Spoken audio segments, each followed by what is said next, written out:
He's usually the host. This time he's the guest. Please welcome to Cloud and Clear, my very good friend. We've known each other forever, Vince Menzione. Tony, I am so excited to be here on your podcast.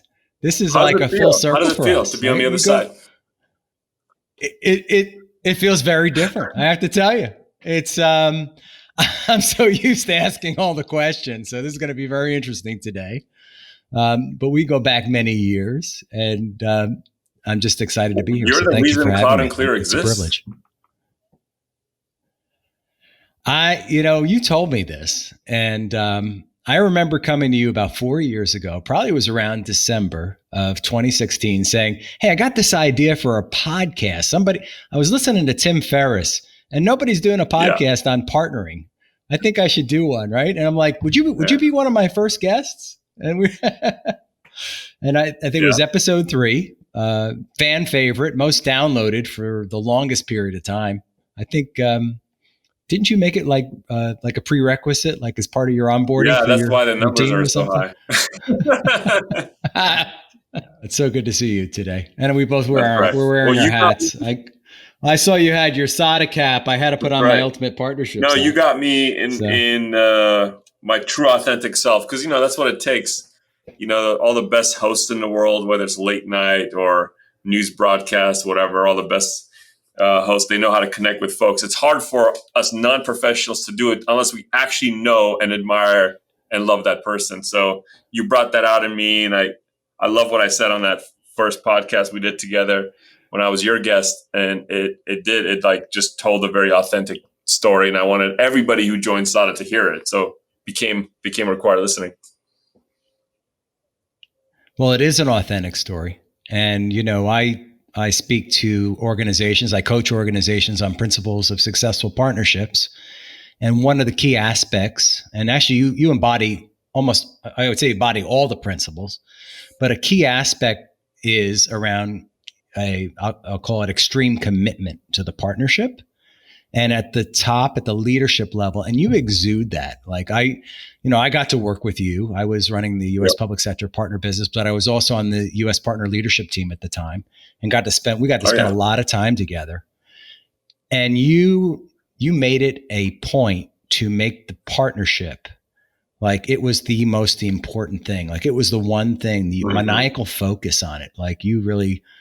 And I felt that. Like I came out to LA, I spent time with you and your dad back then, and I felt it. It was like it is so much about what we do is about family. So much of what we do is about relationships, trust, and that was what really resonated for me from the very start when we first met in LA. Yeah, I mean, some of our partnership composition has changed, but our philosophies remain the same, and we try to strike a balance. In fact, obviously our people come first, our own people come first, but we usually say it's customers and then partners, but we are so often co-selling in the trenches with our partners. And now, of course, mostly focused on Google Cloud. We have a bunch of others that are part of a set of partners and alliances that are still very important to us. But for the typical pursuit, it's us selling with our primary partner.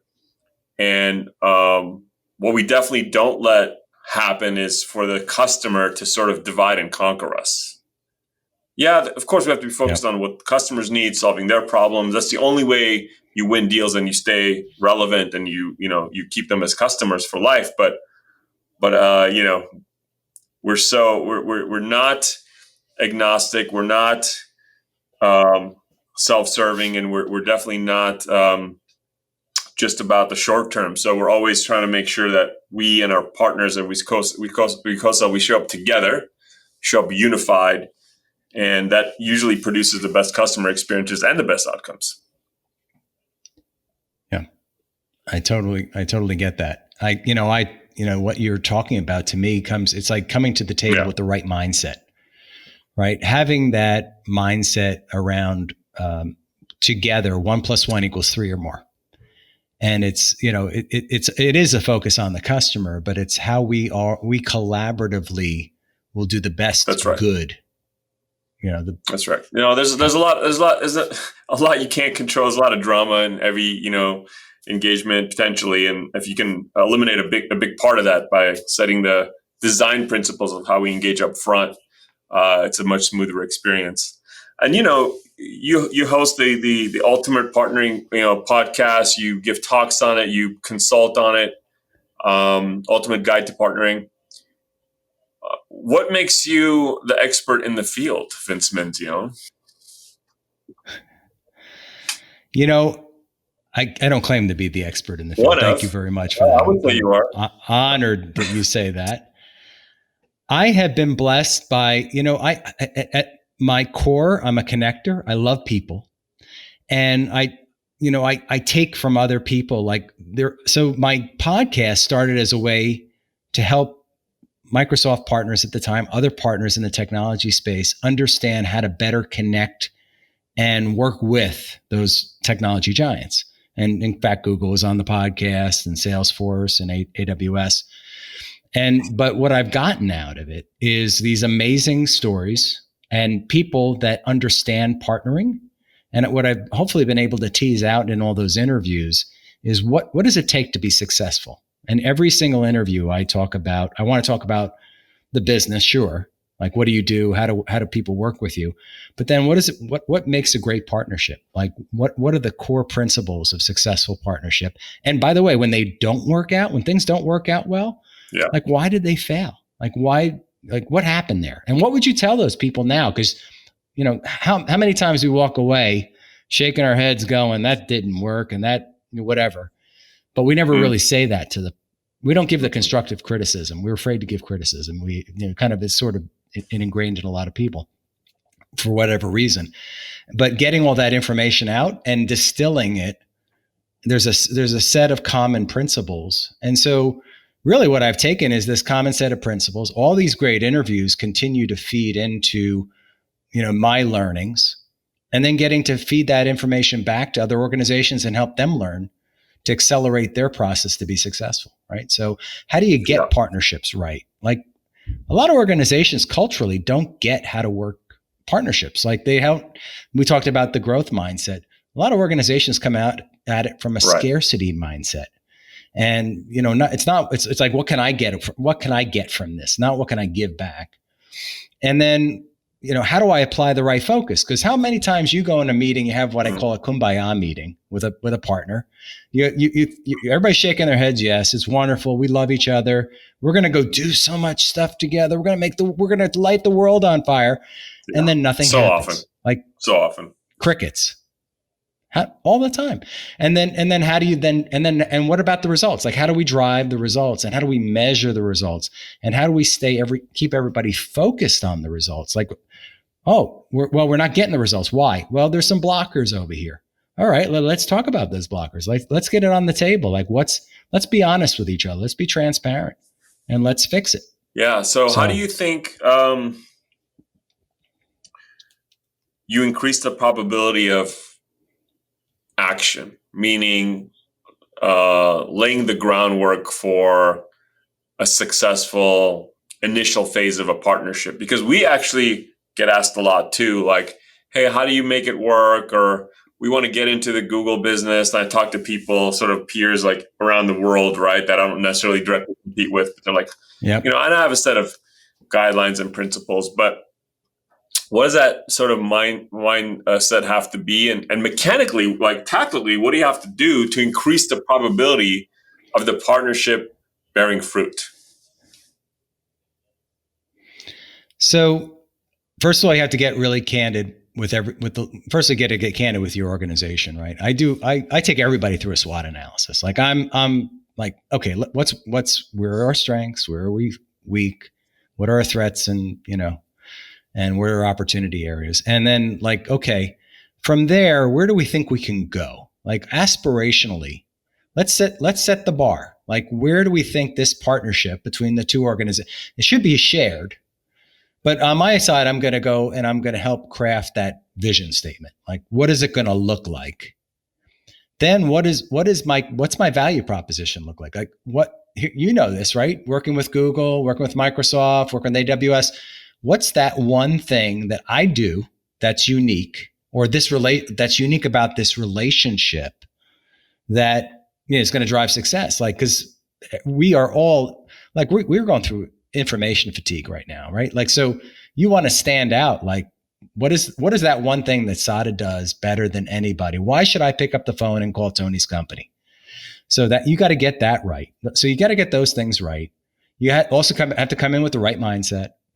And then you start laying the groundwork and saying, okay, what are the objectives we're going to drive? What are the key results against those objectives? What are the sales motions? Like, and here's the thing. It's not one, it's like, you see this all the time, right? We assign an alliance manager or a partner development manager or whatever, PAM, whatever you want to call them these days. But everybody in the organization needs to be engaged. And I use you as an example. Like, your commitment was extreme, but everybody in the organization, top floor, bottom floor, left and right on the leadership team, up and down the leadership team and the secondary leadership, everybody should be saying the same thing about the partnership. Vince, what's funny is when there's partner advisory council meetings or whatever, which happen all the time, or big partner events. And then I remember this in the Microsoft world and the Google world, when all the top partners got together and I'm there as a CEO and they've sent some like mid-level director, alliance person. I'm like, yep, I've already won. Exactly. No, seriously. It's like, what's this person going to be able to impact, even if they're the best in the world at what they do, versus the CEO going back after the 3 days and be like, A, B, C, D, let's go. This is what we're doing. And it measured the success, measured the commitment. Oh, and just the optics alone was priceless. Like, but outside of the optics, it's not. We don't do it just for the optics at all. The ability to impact change quickly or investment quickly, if you send a CEO, COO, exec versus just an alliance person. You know, I was like, they're not really serious about this. Yeah. Even me is like, I don't think they're serious. Well, and you what you're striking on right now, if I was to peel back on it, is like around agility. Like, so you're in that meeting and you and I have had this conversation, right? Your ears light up because you're in some type of advisory council. You're having intimate conversations. You're learning about things that maybe other people don't know about yet. It's not in the program yet. Oh, that could be an opportunity area for us. Like, you're going to go back as the CEO and say, hey, let's go light this up, right? As a business. And I can control those resources where, that person may not be able to directly. It's so funny. I do talk to a lot of people who want to start, who are on our side, my side of the equation, and want to start some sort of a practice. And I also talk to a lot about, to a lot of, vendors, ISVs who want to start a channel. I talk to both. And the first thing, and I think you hit on this to some extent, is people forget to ask why. Why do you want to start? That's right. Like, if you're some sort of an ISV, and of course enterprise software players and hyperscalers being the most meaningful examples, like Microsoft, AWS, Google, but even like all the other players. I'm not going to name names, but people flew in from halfway around the world, sat in my office. I was like, I like you, I like the software, so I'll talk to you. It wasn't right for us to take to market and be a partner at all. But then I took it as an opportunity to really try to get them to think deeply about what they were trying to achieve. And I think what ISVs or SaaS or any even enterprise software companies, and I would put Microsoft and Google in this camp, they don't even always know clearly what their why is for the channel. Like, they don't always clearly articulate what defines success. Like, what do you need SADA to do? And there's only a few things, right? They'll all tell you, like, we need to scale. This is what enterprise software companies do. We need to scale. Okay, I get it. Where though? Like, where? And I'm like, here's a menu of things we're really good at, right? We can source pipeline, we can close business. We're really good at technical pre-sales engineering. We're really good at selling and commercials and contracting. And we're really good at professional services. And we're really good at managed services. And really good at post-sales. Like, where are the priorities, right? And I think one of the things that we're continually coaching, and we used to coach Microsoft too on this to the extent that we had a good audience, and we usually did. And same thing's happening at Google now. Is like, once you define the why or what you need me to do, like, oh, we need to scale in this capacity because we're not going to have enough headcount. Great. Pre-sales engineering, you want me to do that? Then it's so funny how that doesn't always kind of make its way into how the partner incentives are designed. What you want us to do, or what the field wants us to do, doesn't always then match partner programs. And it seems That's obvious. right. Or their own internal programs don't support it, right? They think that going together with you is going to do X, but they're not compensating their field accordingly. So there's a misalignment. Like you're rowing in one direction and they're rowing in the other direction. Totally. And it's just interesting to have to continue to make the case. And this is a case in every ecosystem, like comp neutrality, field alignment, benefits and entitlements that actually the field cares about, your field cares about, right? Ways to ensure my sellers are motivated. There's some fundamental things that need continued massaging, and we're often asked, and the other multi-cloud partners in our ecosystem are asked, how do the other players do it? And I used to know, and now I don't know, right? But they ask some of the other players who do AWS and Microsoft. It's almost like a me too, like, oh, what do they have? I want to have that program too. So I'll ask you, because I think there's definitely things that I thought Microsoft did exceptionally well. In your view, in your experience, and you were there for a long time, what are the types of partnering things that Microsoft did exceptionally well? So, I'll start with, a little bit of history lesson here, right? So Microsoft, the Wintel Alliance going back, almost 40 years now. Microsoft didn't sell directly. They relied on OEMs, manufacturers. The software was in a box, but then you hooked up a printer to it and maybe you had to build the box. So that innate need to have partners, to have other people to deliver your solutions was core to Microsoft starting out. Where where Google came at the world from a consumer play primarily, right? Search engine, like B2C. And Amazon came at it from, hey, swipe a credit card and, light up the cloud, right? So they had I think what's happened is Microsoft came from that direction. So everything, it was already built into the psyche of the organization, the mindset, if you will. And there was no room to say, no, we're not going to work with partners unless you were in Microsoft Consulting Services. And even now they need to get it right with partners. Where the other guys maybe didn't come from there. So I think because it was built into the core, they've got a lot more IP around legacy programs, understanding the reach of the ecosystem, and maybe kind of the foundational elements. And everybody's playing fast catch up, right? I mean, I see it. I mean, I see what's happened at Google. A lot of great friends are now at Google, and I've reached out to them. I've actually asked some of them about some of this. And I do think that there's kind of a richness of understanding. And again, Microsoft understood that there were partners of all types, and they probably over pivoted on categorizing you to you're either this or you're that. But they did understand that you treat an ISV differently than you treat a services partner. And they knew that if they were going to have to engage ISVs, which was to how they were going to drive Azure, they needed to do things like innately pay or overpay sellers to go sell ISV solutions, which, other people don't necessarily do it that way. So there are things that are built into their programs. The other thing I think was really, when I was running the partner organization, we started to get to a level of specificity and division of labor, but it was at one time we had PAMs. A partner account manager, was responsible for everything and couldn't do anything quite well because they didn't even know what their job responsibilities were. Where now there's a division of labor. I think everybody's following this model too now, right? I go build with. I am a partner development manager. I'm the business plan.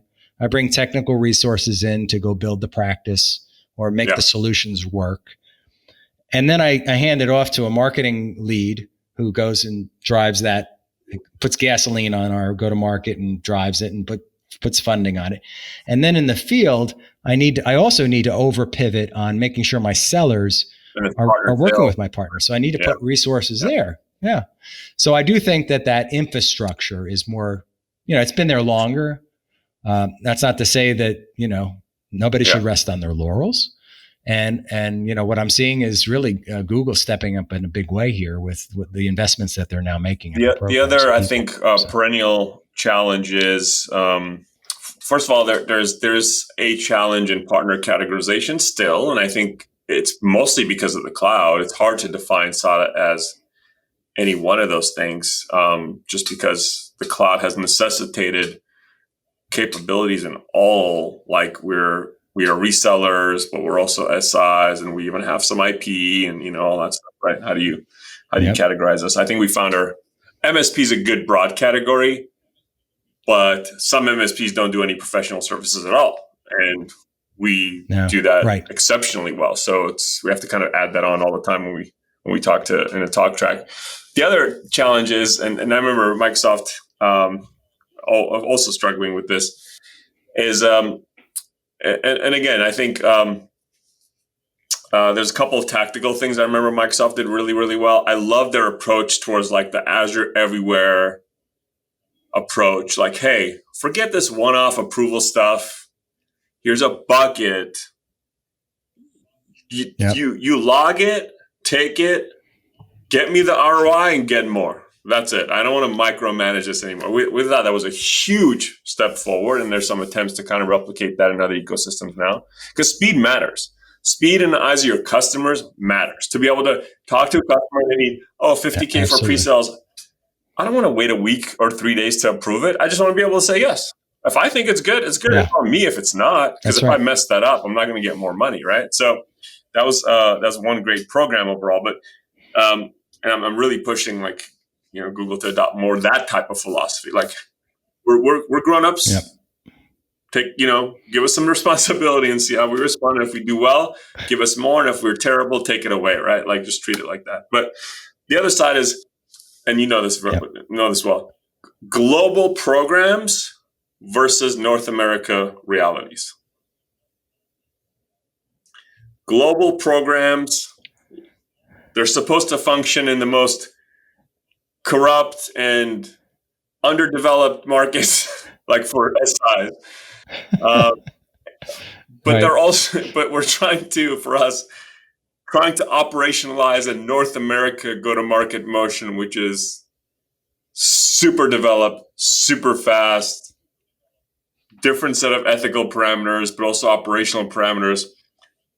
What have you seen Microsoft do well and to kind of bring those two important, but sometimes sort of unrelated realities to its North America partner? Well, I do think that Microsoft, although it has a global organization, right, worldwide, one OCP, one commercial partner, I should say, it does allow that to be the blueprint, right? That's the blueprint for the organization. And what you do find, I think this as well, is that Microsoft allows the subsidiary and the country manager and that subsequent organization to really kind of drive a sense of autonomy to the P&L. So, Kate Johnson has a level of autonomy. North America has the luxury of being such a big market for Microsoft that they also have the resources to do it. And I generally find when I work with the US One Commercial Partner Organization that they're doing things, they're innovating, they're doing things on their own. It's not that they're having to ask for permission, but they're setting up their own programs. And in many respects, they are setting the example, if you will, right? And then they take that back. And here's the key learnings: like they meet regularly. Generally, it used to be the mid-year review process is when we used to do it the most. Now it's done on it's iterated a lot more now.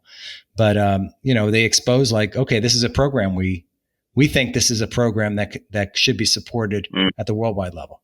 So I do think there's a level of localization that happens. Again, countries are different, operating models are different. You see that now, even how Microsoft has gone after.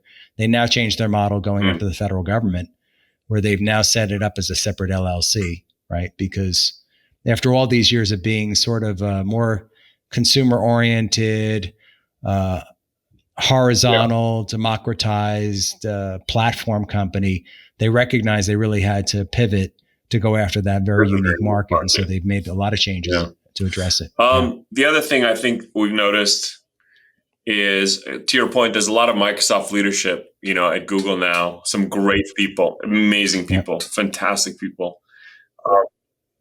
Some great friends there. From like Oliver Park, who was one of the OGs, and moved first, to Clark, to who you know really well, but Janet Kennedy, Clip House, like just so many, John Jester, and there's some great SAP, Oracle folks, Salesforce folks, Cisco folks. It's just VMware folks. They're fantastic.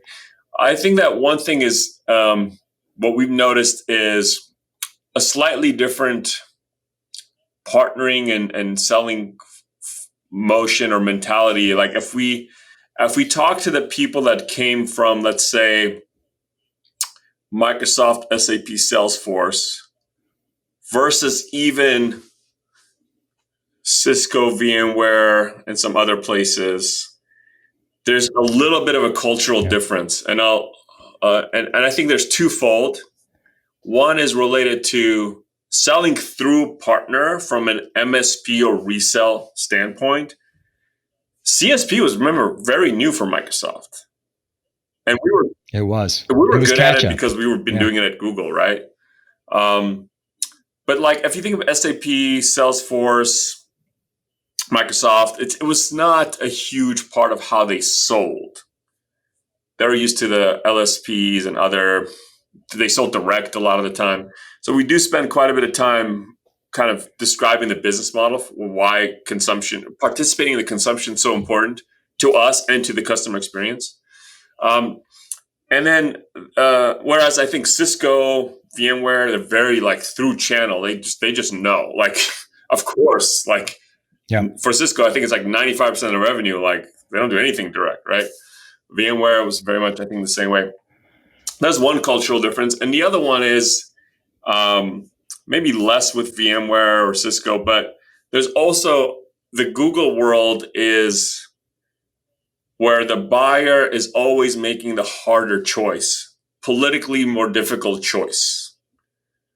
They are buying something that will cause a deliberate change. It's disruptive. Whereas some of the folks who, if you come from SAP or you come from Microsoft, you come from Salesforce, you're like A, the market leader, and B, usually the incumbent. Usually. So that's a very different muscle. Yeah, it is. A couple comments on that. One of the reasons why the Microsoft model was the way it was back in the day, and CSP was an afterthought or a catch up, was because Microsoft sold it. They parked the truck and dumped it in your. So you bought an enterprise agreement. You may never use some of those technologies, and then it was incumbent on a partner like SADA to come in and light it up. Mm-hmm. Right, that was your job. You didn't get paid on the EA. Somebody else did that.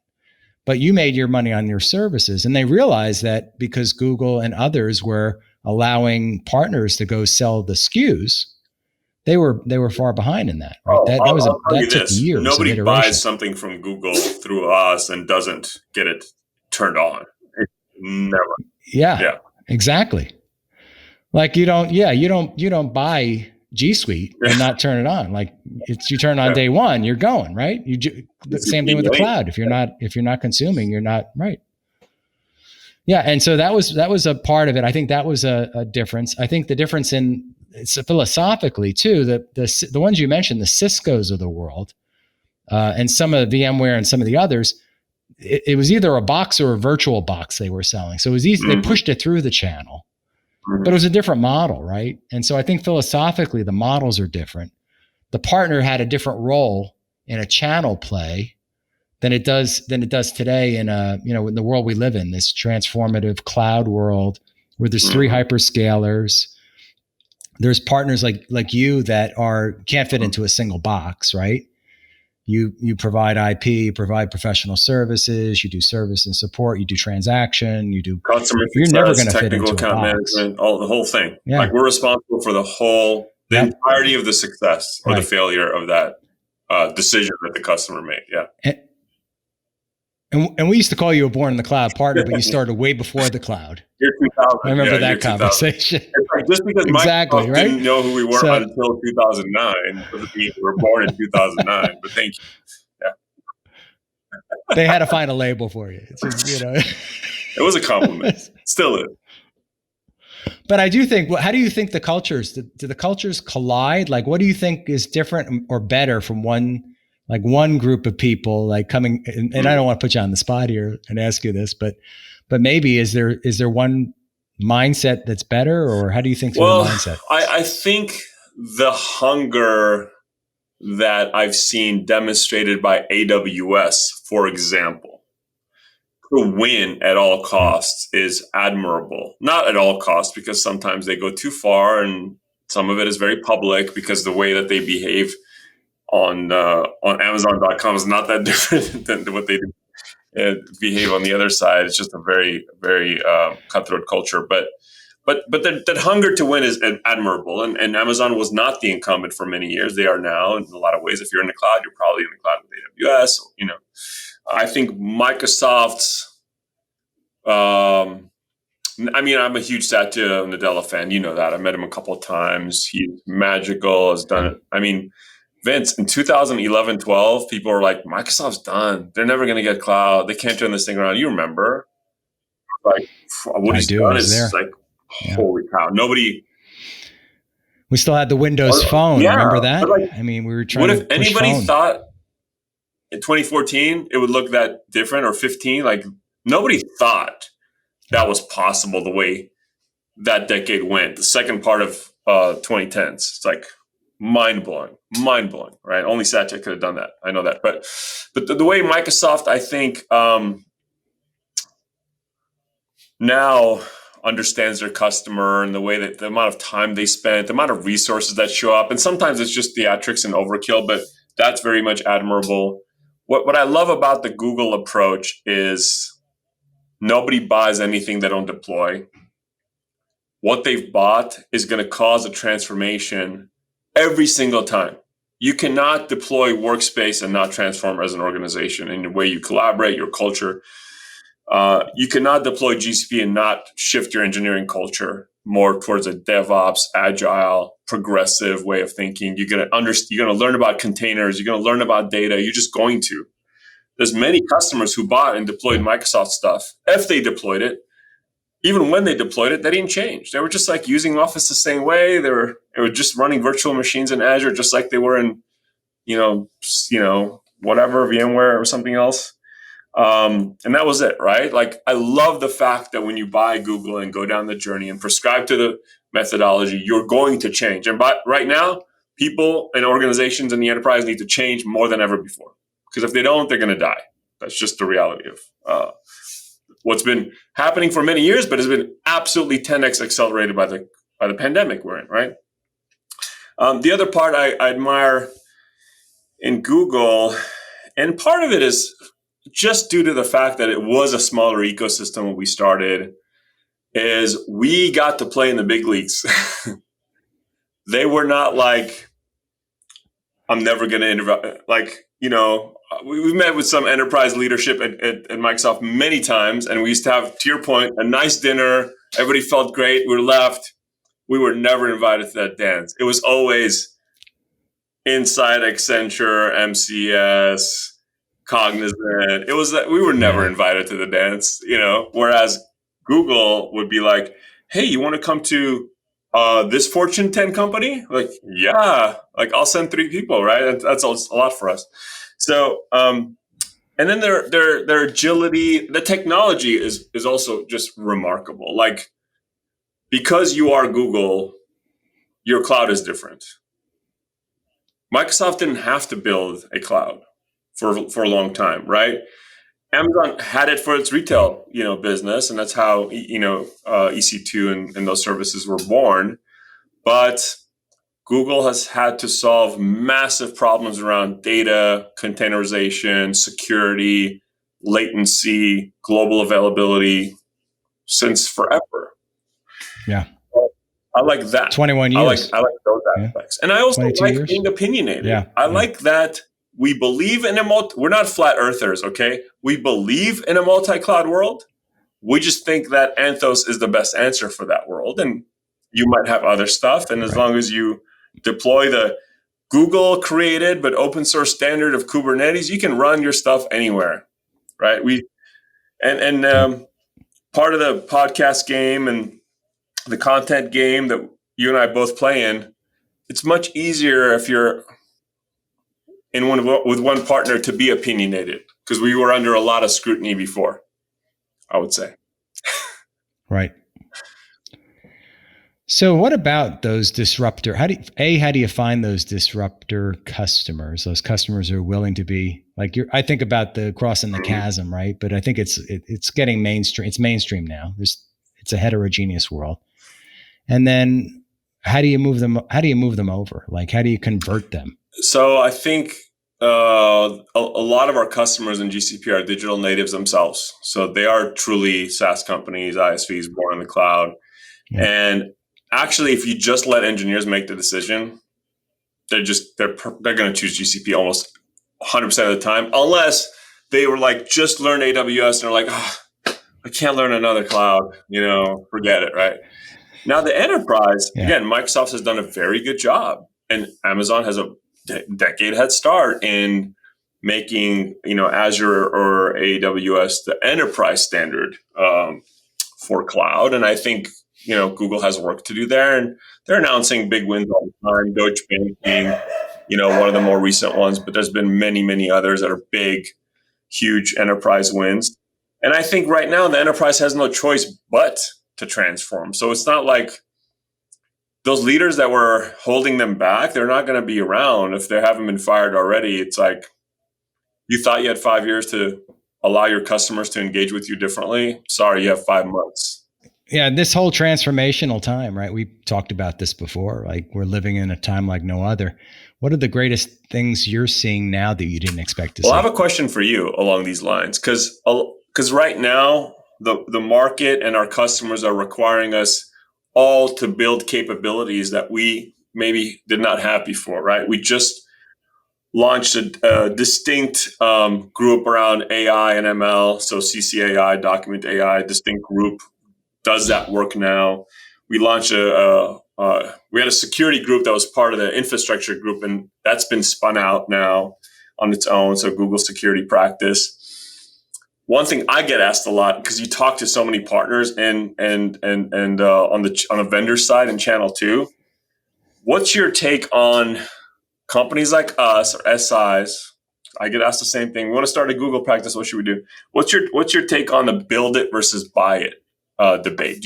If you're us or an SI, do you build capabilities or buy capabilities? I think you do both. I would say, so, I'm a big believer in partners will be a key accelerant to this entire transformation. And, we talked about reach, we talked about capabilities, but you can't build everything. Or there's a time to market, right? There's a time to get to market. There's a time to solve for a customer need. I believe I'm a very, very strong proponent, and I coach and do workshops around partner to partner, because I do think that you need to form relationships with other organizations that allow you to have a complete solution. It's pretty arrogant to think you can be all things to the customer, right? The customer is not just buying from you. They're buying from several other vendors. They're stitching together an ecosystem and solution across all of their business needs. And we see this even more today with SaaS solutions, right? We're no longer buying the big monolithic SAP solution for an enterprise. There's so many point solutions. And I think it's a really strong play. And I happen to know that you do some of this internally, is find a best in breed or find partners that really want to work with you, go arm in arm in an account, and you're going to both win. And the customer is going to get the best solution rather than you going to build something new and try to recreate the wheel that's already there. So I believe very strongly. That's why we finally hired a head of alliances. a couple months ago for the first time. It's exactly what you're describing. Like, not everything is solved entirely by Google Cloud. There's other ISV partners we want, and we don't have all the capabilities. So that's why we did that. Yeah, and absolutely. And you basically just you multiply your organization's capabilities by how many fold that you bring these other partners in, as long as they, again, this comes back to as long as you're aligned on the correct mindset. There's a shared vision and strategy. We have a key set of objectives we both agree on and drive against, and you drive it the right way. And that's ultimately the keys to success. The ultimate, I call the ultimate partnership. Speaking of, you and I talk a lot, and I think, we lean on each other for guidance and advice. Recently, in the last, few months, you've gone all in back into what I feel like is your true passion and calling, which is running this podcast and running a consulting business and practice. Tell us a little about that journey, and then what you're looking forward to in 2021. So the journey goes back a long time, more years than I probably want to talk about, but I've described it as 4 successful transformations. I started off in the early days of wireless computing, helped build a sales organization, help a company go public, was the top salesperson and then top sales leader. Did a turnaround in the early days, actually right after the 9/11, and built a government channel, got a GSA schedule, really intrinsically built all those true channel components to get reach to customers, influence customers, and what you would traditionally do. And then, 9 years at Microsoft leading that partner, what was a $4.6 billion business when I left, a partner strategy. And then when I got out, my calling was to go do this and help multiple organizations. Like, I didn't want to sit in a static seat. And the podcast, what I found out about doing the podcast is like, this is I'm a connector at heart. I love people. I love learning about others' passions. I love lifting up their stories. And the podcast is a way to, in a way, give back and share, whether it be business success, but there's a whole underlying, if you go back and look at my titles and my podcast episodes, it's about being bold.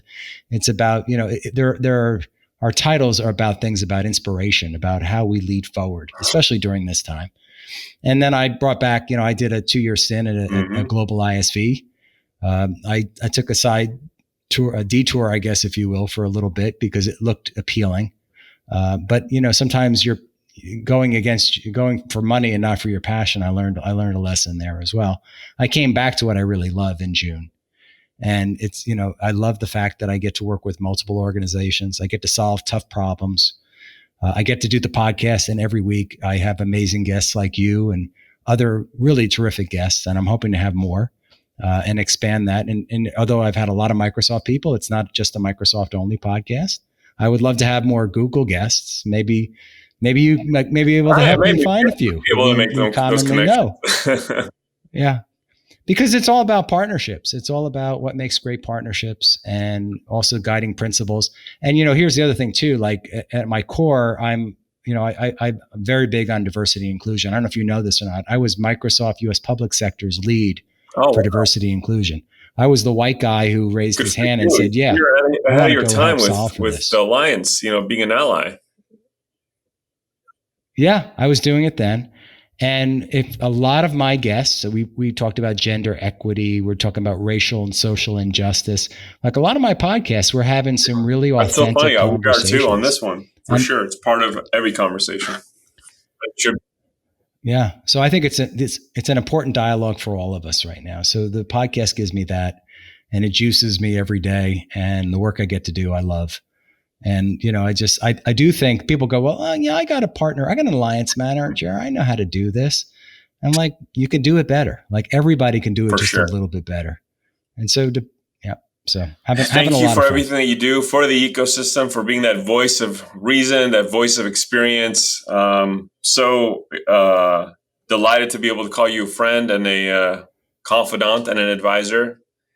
And this is a really different type of episode for us to have, but I really appreciate you being my guest. Tony, I just want to thank you first for being such a great friend. It's truly a great friend. And I mean that. And just for the opportunity, this pitch and catch we've had for several years, there were times I was struggling like, hey, do I keep doing this podcast thing? And you're like, consistency every week. Like you were like, it was so great. Like you were my coach on the sideline, like run a little faster. And then to be able to come back and have you back again in this summer, right around the 20th anniversary mark of your amazing organization. Hey, and just thank you for do, the opportunity to be with you. Or whatever I advise, I do as well. We've been extremely much, just dedicated to putting out something every week, something great every week. And then also in the sort of the small world things, everything comes around kind of thing. I'm doing my regular, meet and greet with the new Saudians, and I'm like, why does that guy have the same last name as? I'm like, Vince, your son works at Sada now. We tried to sneak that under the radar there, Tony. I don't know if you know. I was like, wow, that is classy. That is classy. He knows the CEO's a friend, and he's not even asking for any favors, and he wants his son to get the job, which is what we do anyway. It's what we appreciate. I mean, knowing me, what might get you an interview faster, but it's been a complete meritocracy. I'm super happy that he's here. I think he's having a great time. So, all right, Vince, thank you so much for being my guest. Have a great holiday season, early 2021. It's going to be a great year next year. I feel it. Absolutely. Thanks for having me on Cloud and Clear. Appreciate it. Thank you for listening to Cloud and Clear. Check the show notes for links to this week's topics. And don't forget to connect with us on Twitter @Cloud and Clear and our website, sada.com. Be sure to rate and review the show on your favorite podcast app.